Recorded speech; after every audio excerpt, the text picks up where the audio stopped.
Ang tagahukayng libingan ay hinawakan ang aking braso habang ako ay lumalayo mula sa kabaw ng aking ama.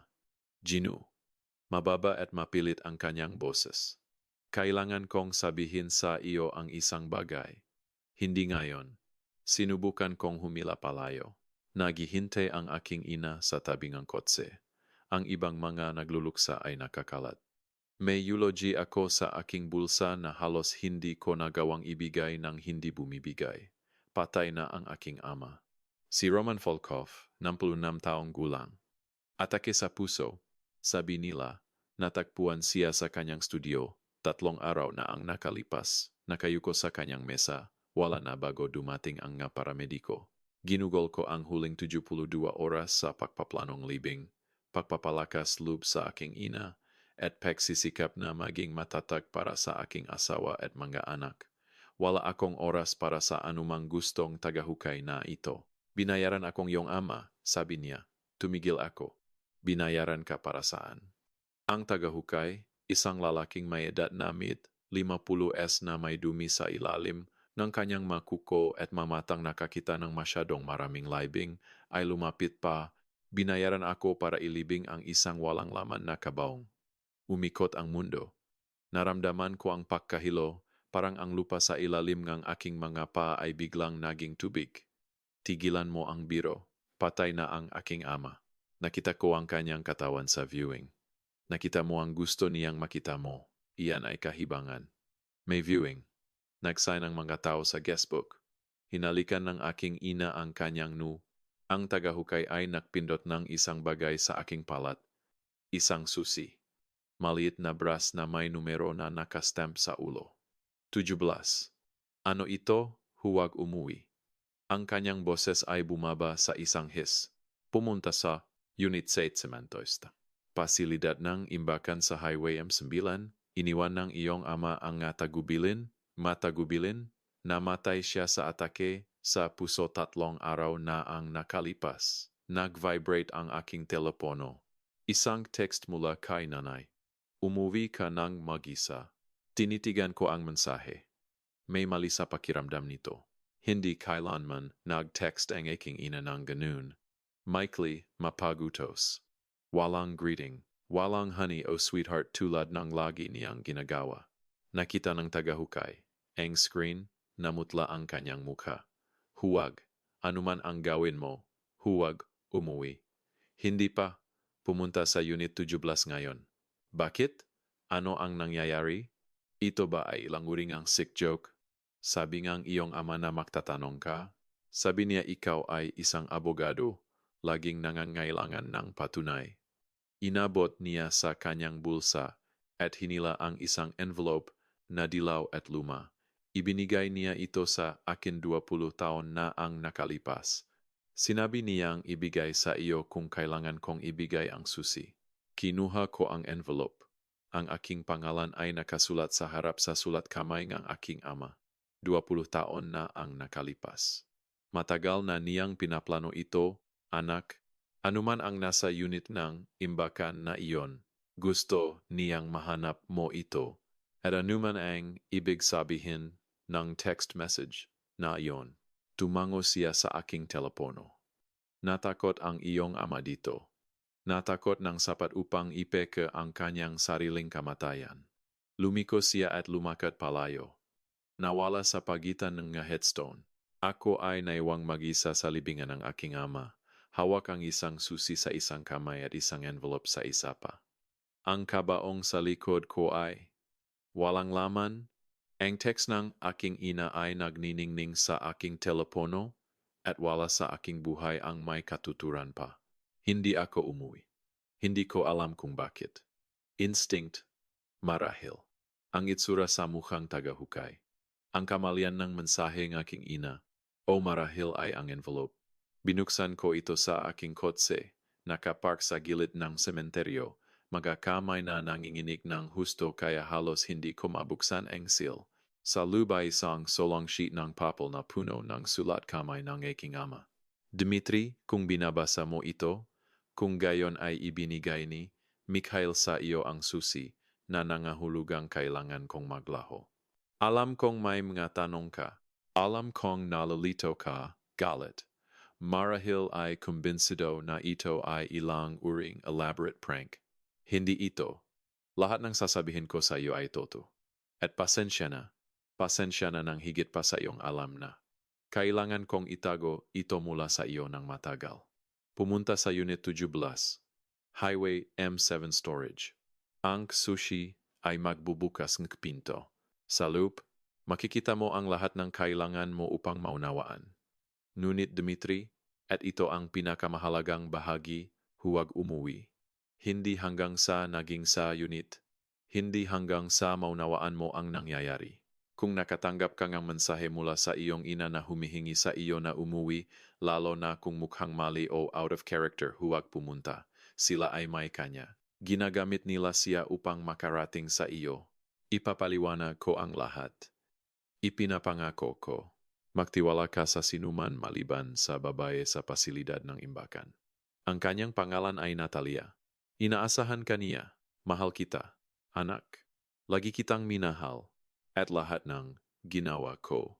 Lahat ay upang protektahan ka at ang iyong pamilya. Pumunta sa Unit 17 ngayon. Binasa ko ang sulat ng 3 beses. Pagkatapos ay sinimulan ko ang aking kotse at nagmaneho patungo sa Highway M70. Ang storage ay isang malawak na complex sa labas ng bayan.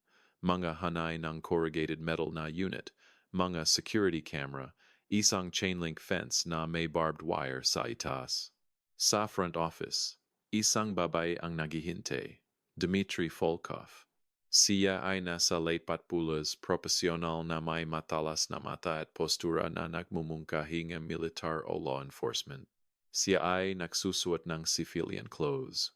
Ngunit may isang bagay sa kanya na sumisigaw ng ahente ng gobyerno. Natalia. Ahente Natalia Sokolova. FSB.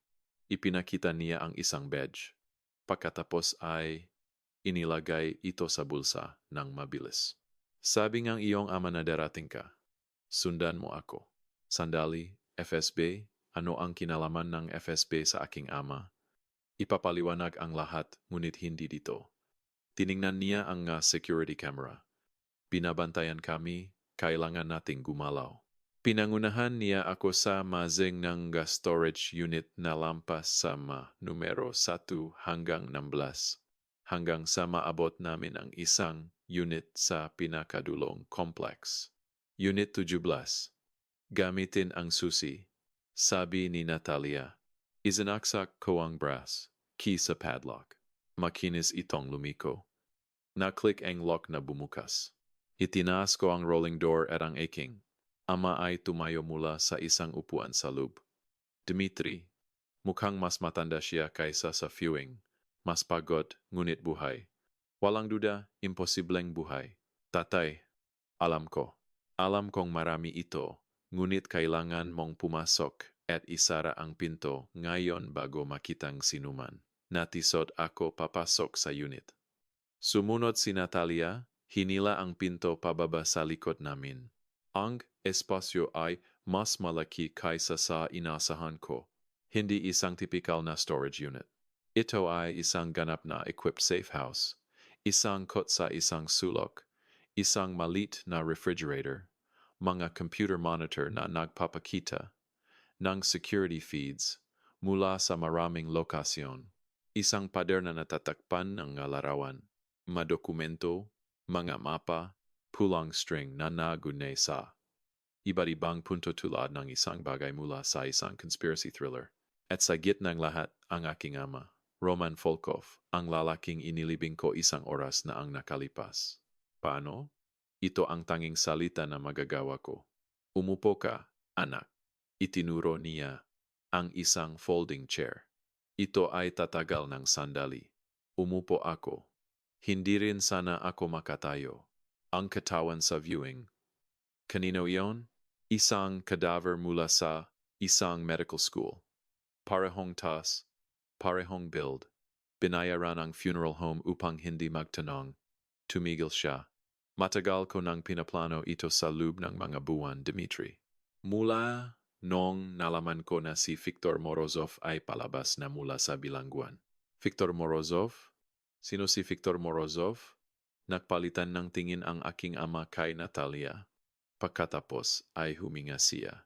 Siya ang dahilan kung bakit ako nagsinungaling sa iyo sa buong buhay mo bilang matanda. Ang kwento ay tumagal ng 2 oras upang sabihin. Noong 1995, ang aking ama ay 37 taong gulang, isang matagumpay na accountant na may lumalagong practice at isang roster ng mayayamang kliyente. Isa sa mga kliyente na iyon ay isang lalaking nagngangalang Viktor Morozov. Sa papel, nagpapatagbo si Morozov nung isang lehitimong import-export na negosyo. Sa katotohanan, siya ay isa sa mga pinakamakapangyarihang tagapahugas ng pera sa Rusya, naglilinis ng pera para sa mga pamilya ng organized crime mula sa Moscow hanggang Sochi. Hindi alam ng aking ama ito sa una. Nakita niya lang ang manumero, ang mga deposito, ang mga transfer, ang mga shell company. Tumagal ngang 6 na buwan bago niya mapagtanto ang nangyayari. Sa oras na iyon, masyado na siyang malalim. Maari akong lumayo, sabi niya. Maari akong makunwaring hindi ko nakita ang anumang bagay. Iyon ang ginagawang karamihan ng gatao. Ngunit hindi mo ginawa. Hindi pumunta ako sa FSB. Tumango siya kay Natalia. Siya ang aking handler, 28 taong gulang, bagong gawang ahente. Itinalaga siya sa akin dahil walang nag-isip na pupunta ang kaso kahit saan. Pumunta ito sa isang lugar, sabi ni Natalia. Naksuot ng wire ang iyong ama sa loob ng 2 taon. Nakalap ngang sapat na ebidensya upang pabagsakin ang buong operasyon ni Morozov, daan-daang milyon. At parang nilinis, koneksyon sa 6 na iba't ibang pamilyang ang krimen. Noong 1998, nag-testify ako, patuloy ng aking ama. Si Morozov ay hinatulan, sentensyado sa 30 taon, tumigil siya. Dapat ay pumasok ako sa programa ng proteksyon ng saksi, ngunit kumbinsihin akong FSB na tapos na ang banta. Mamamatay si Morozov sa bilangguan. Sabi nila ang kanyang organisasyon ay nawasak. Maari akong mamuhay normal na buhay. At naniniwala ka sa kanila. Gusto kong maniwala sa kanila. Ang aking ina at ako ay bagong kasal. Gusto namin ang mga anak. Hindi ko maisip na palakihin ang isang pamilya at magtago, laging tumitingin sa likod ko. Kaya nanatili ka. Nanatili ako. Nagbago ngang ilang gawi. Nanatiling vigilan. Ngunit habang lumipas ang mga taon, binaba ko ang aking guard. Si Morozov ay nasa bilangguan.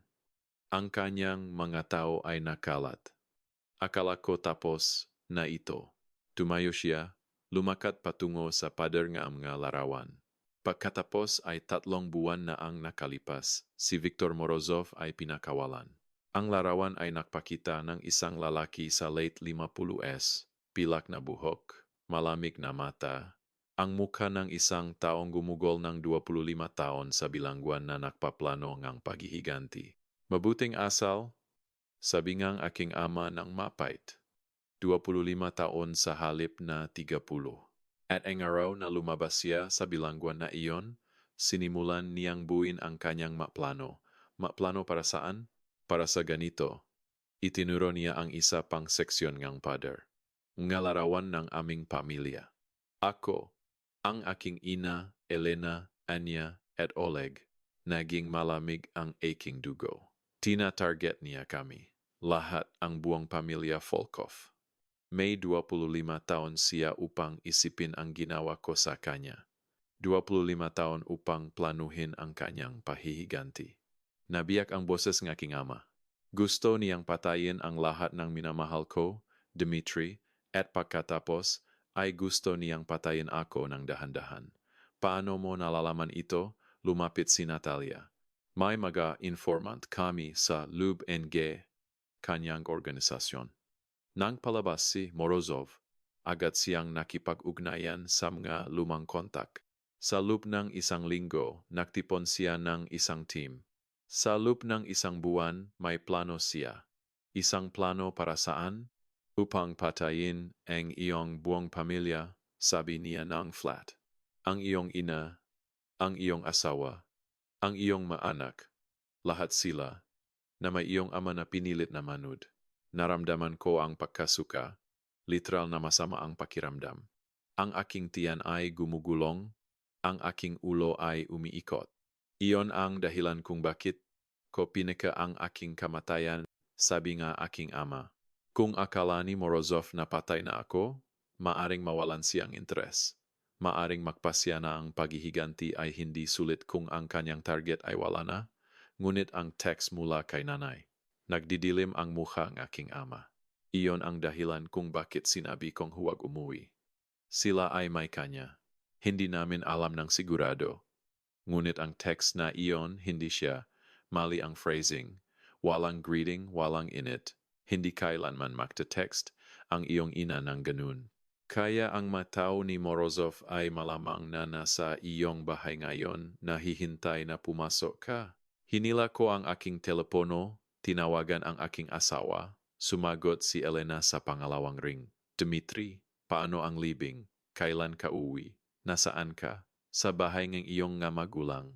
Inanyayahan kami ng iyong nanay para sa hapunan pagkatapos ng serbisyo.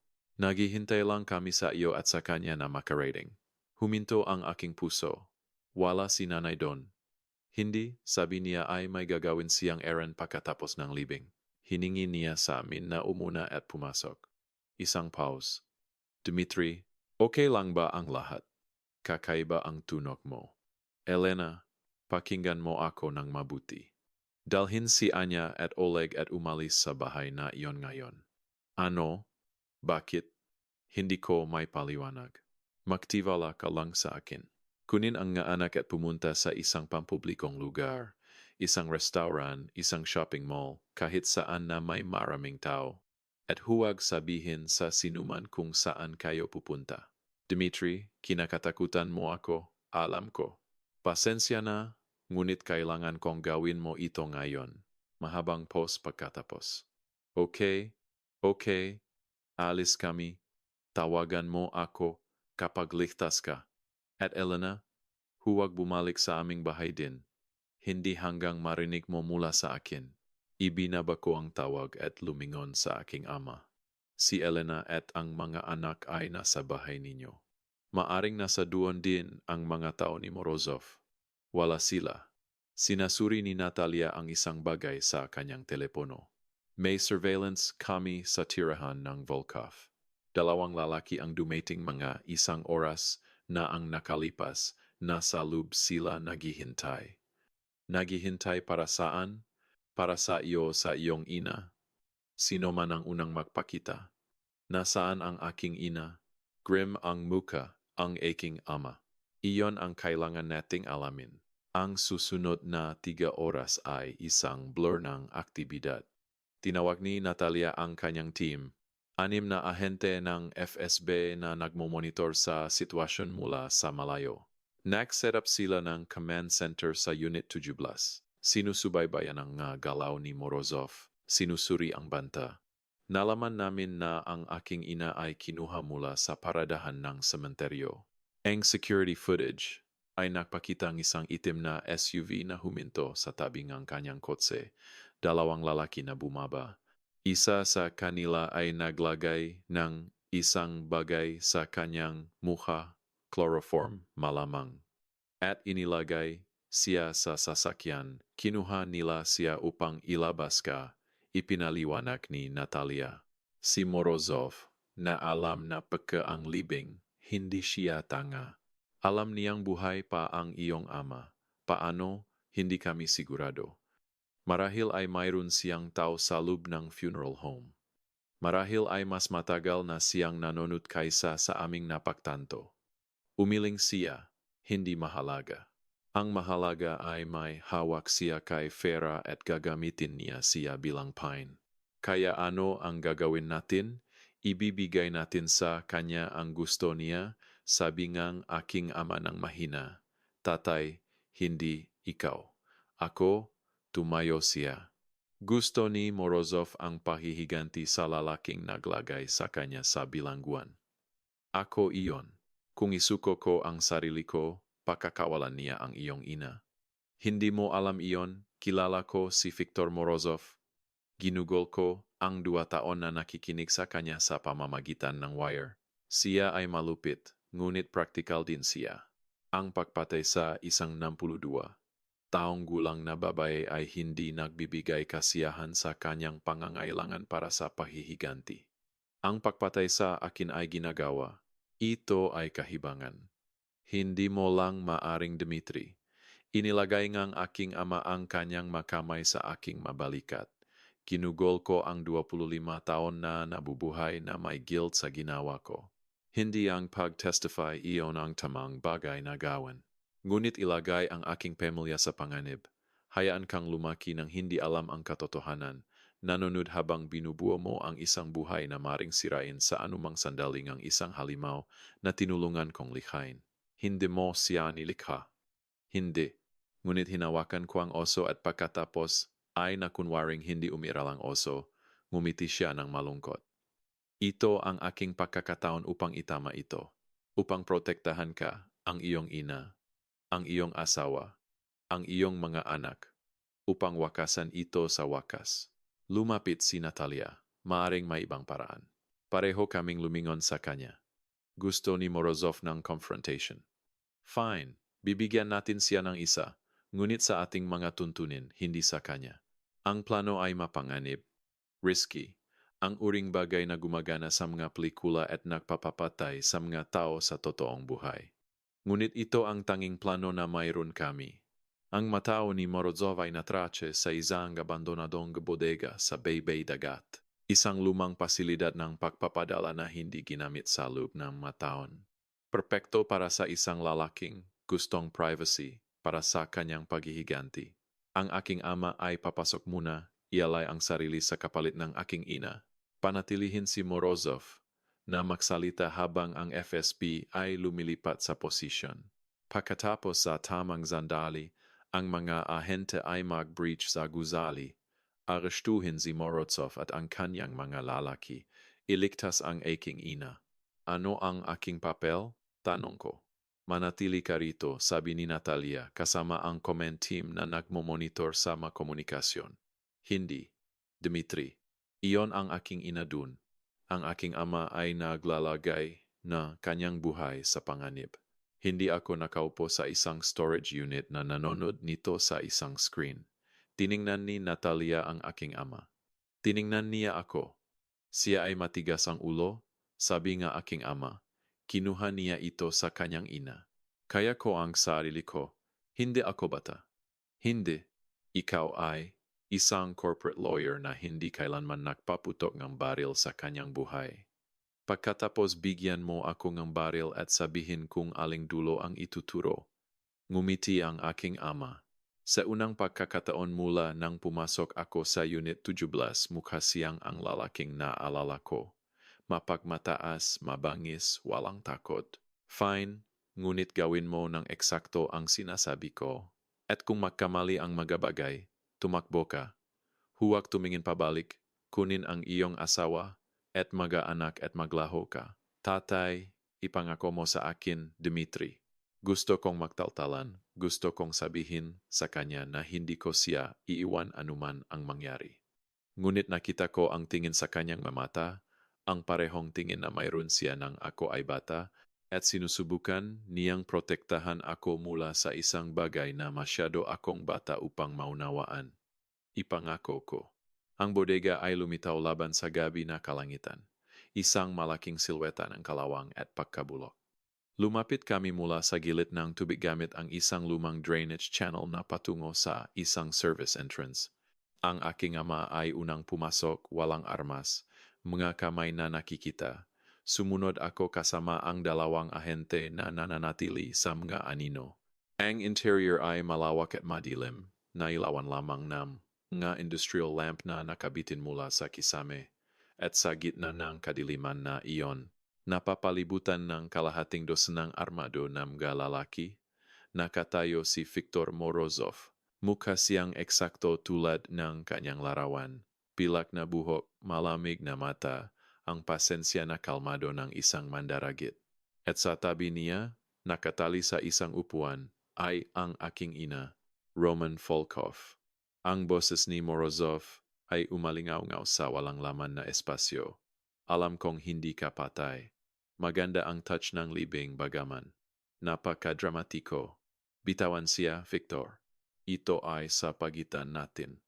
Sa pagitan natin, tumawa si Morozov. Isang matigas, pangit na tunog. Kinuha mo ang 25 taon mula sa akin. 25 taon sa isang kahon ng konkreto, iniisip ang lahat ng ninakaw mo sa akin. Ang aking negosyo, ang aking reputasyon, ang aking buhay. Lumapit siya sa aking ina. Akala mo ba lang akong papayagan kitang pumasok dito at makipagnegosasyon? Hindi ako nagnenegosasyon. Inialay ko sa iyo ang gusto mo, ako. Kunin mo ako at bitawan ang aking pamilya. Ang iyong pamilya? Sinukot ng mga mata ni Morozov ang bodega. Ang iyong anak ay narito din, hindi ba? Nagtatago saan man sa mga anino. Amoy ko ang kanyang takot. Naging malamig ang aking dugo. Wala siya rito. Nag-isa akong pumasok. Huwag magsinunggaling sa akin, Roman. May 25 taon akong natutong medjing pasensya. Maari akong maghintay buong gabi. Hinila niya ang isang baril at pinindot ito sa sentido na aking ina. O maari akong magsimulang magpaputok at makita kung sino ang tatakbo. Tigil. Ang salita ay lumabas sa akin bago ako makaisip. Lumabas ako mula sa mga anino, mga kamay na nakaangat. Nandito ako. Huwag saktan siya.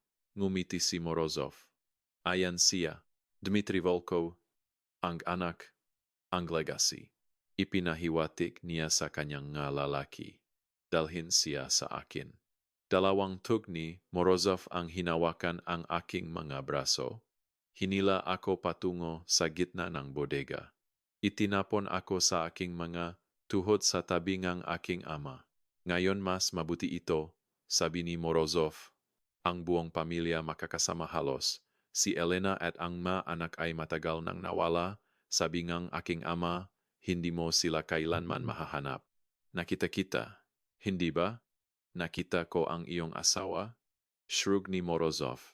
Mahahanap ko sila sa kalaunan, ngunit una, itinaas niya ang kanyang baril. Una, gagawin kong manood ka habang namamatay, ang iyong anak sa paraan na nanood ako habang namamatay ang aking imperyo. Piraso sa piraso, tao sa tao. Victor, hintay. Wala nang hintay. Tinarget ni Morozov ang baril sa aking ulo. 25 taon ay sapat na katagal. Isinara ko ang aking mga mata. Iniisip si Elena, Anya, Oleg. Pasensya na, naisip ko. Pasensya na ng husto. Ang putok ng baril ay nakabibingi, ngunit hindi ako namatay. Binuksan ko ang aking mga mata sa kaguluhan. Nga ahenteng na FSB na nagbubuhos sa bawat pasukan, nga flashlight na nagputol sa kadiliman, nga boses na sumisigaw ng mga utos. Ang mga lalaki ni Morozov ay nakakagulo. Ang ilan ay sinusubukang lumaban, ang iba ay sinusubukang tumakas. At si Morozov mismo ay nasa sahig, hawak ang kanyang balikat. Ang baril ay natumba mula sa kanyang kamay. Si Natalia ay nakatayo sa ibabaw niya, ang kanyang sandata pa rin na naninigarilyo.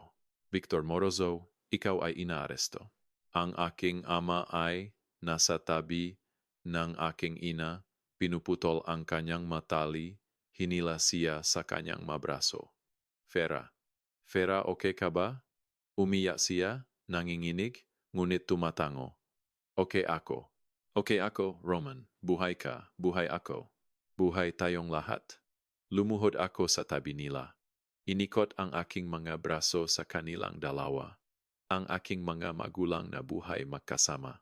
Sa paligid namin, ang FSB ay nagsisecure ng lugar, naglalagay ng handcuff sa mga lalaki ni Morozov.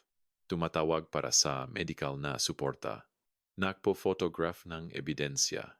Tapos na, 25 taon nang galihim ng takot, ng pagtingin sa likod, at tapos na ito sa wakas.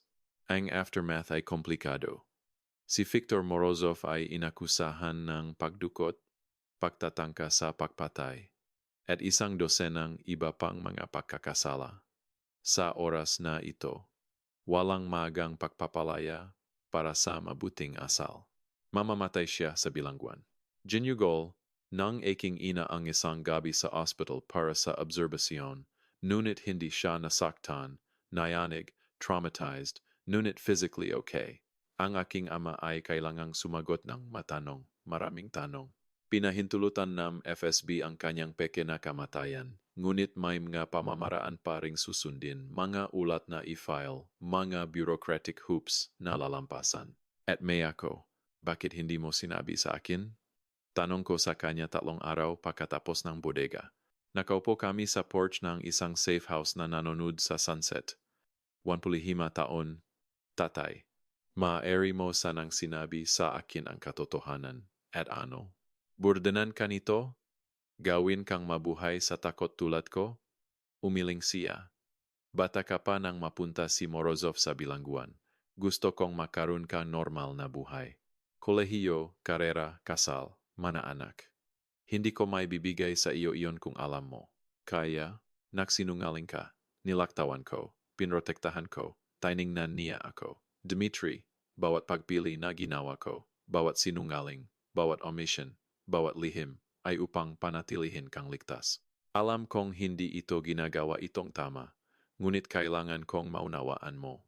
Hindi ko kailanman tumigil sa pagmamahal sa iyo. Hindi sa isang araw. Tahimik ako ng matagal.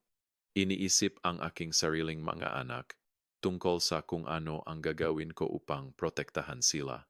Magiging sinungaling ba ako? Papapeke ba ang aking sariling kamatayan? Dadalhin ba ang isang lihim sa loob kong 25 taon kung ito ay nangangahulugang panatilihin silang ligtas? Ang sagot ay Naunawaan ko, sabi ko sa wakas. Hindi ko gusto, ngunit naunawaan ko. Inabot ng aking ama at hinawakan ang aking kamay. Salamat anak.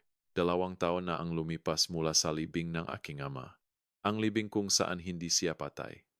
Ang libing na nagbago ngang lahat. Ako ay 38 ngayon. Patuloy pa rin ang pagsasagawa ng batas, bagaman binago ko ang aking focus. Mas counting corporate work, mas maraming pro bono na kaso para sa mga pamilya sa krisis. Binago akong karanasan, ginawa akong mapagtanto kung ano talaga ang mahalaga. Ang aking ama ay 68. Siya at ang aking ina ay nagbenta ang kanilang lumang bahay, lumipat sa isang mas maliit na lugar sa baybay dagat. Mas masaya sila kaysa sa nakita ko, sa wakas ay libre, mula sa anino na nakabitin sa kanila sa loop ng 1/4 siglo. Alam na ni Elena ang lahat ngayon. Sinabi ko sa kanya ang buong kwento, mula simula hanggang dulo, pagkatapos arestuhin si Morozov. Galit siya sa una.